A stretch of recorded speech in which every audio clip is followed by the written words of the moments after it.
Ich kann nicht schlafen. Dann zähl Schafe. 1, 2, 3, 4, 5, 6, 7.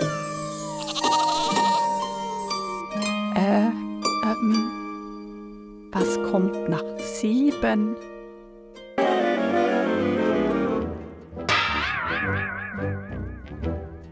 Hallo Bella, ich habe gehört, dass du die Zahl 8 noch nicht kennst. Nein, ich kann nur bis 7 zählen. Komm, zähl mit mir. Schafe. 1, 2, 3, 4, 5, 6, 7, 8. Wollknäuel. 1, 2, 3, 4, 5, 6, 7, 8. Pullover.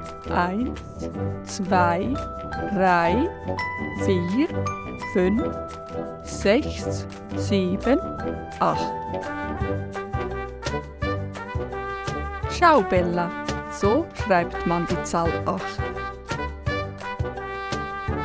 Mit viel Schwung in einem Kreis über die Mitte nach unten und zurück über die andere Seite über Kreuz nach oben.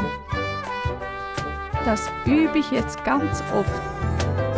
Dann kann ich das schon richtig gut.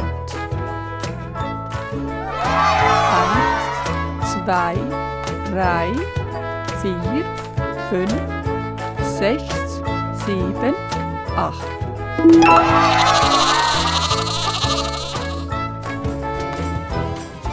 Flip, flap.